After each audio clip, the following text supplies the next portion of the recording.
বন্ধুরা সবাইকে আসসালামু আলাইকুম। আশা করি সবাই অনেক অনেক ভালো আছেন। বন্ধুরা আপনারা দেখতে পাচ্ছেন যে আসলে নতুন বছরের নামে এই যেন এক অসভ্য জাতিতে পরিণত হয়েছে শহরটি। আমি রীতিমতো অবাক হয়েছি যে এই শহরে রয়েছে মেডিকেল, এই শহরে রয়েছে মসজিদ, এই শহরে রয়েছে গির্জা, এই শহরে রয়েছে মন্দির।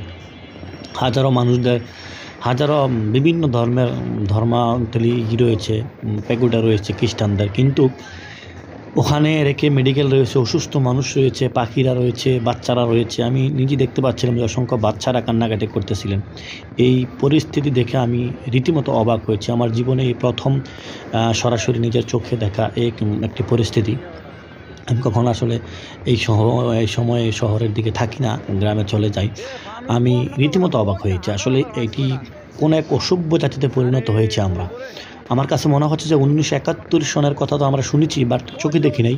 পাকিস্তানি হায়নার বাহিনীরা যেভাবে বাংলাদেশের উপরে ঝাঁপিয়ে পড়েছিল, এরপরে আমরা সিরিয়াতে দেখেছি, আফগানিস্তানে দেখেছি, এভাবে যুদ্ধ ময়দান ক্ষেত্রে দেখেছি আমরা, মিসাইল ছুড়ে দেওয়া হয়। হয়তো সেটা স্বাভাবিক সময়, কিন্তু এভাবে ঘন হারে মিসাইলের মতো সাউন্ড, বিকট শব্দ, পুরো ঢাকার শহর, চিটাগং শহর, পুরো বাংলাদেশের শহরগুলোতে যেন এক অসভ্য জাতিতে আমরা পরিণত হয়ে গেছি। আমি রীতিমতো অবাক হয়েছি। মানুষ কতটুকু বোধগম্য, মানুষের মস্তিষ্ক কতটুকু নষ্ট হয়ে গেলে, ক্ষতিগ্রস্ত হয়ে গেলে আসলে এই ধরনের কাজে মানুষ লিপ্ত হতে পারে।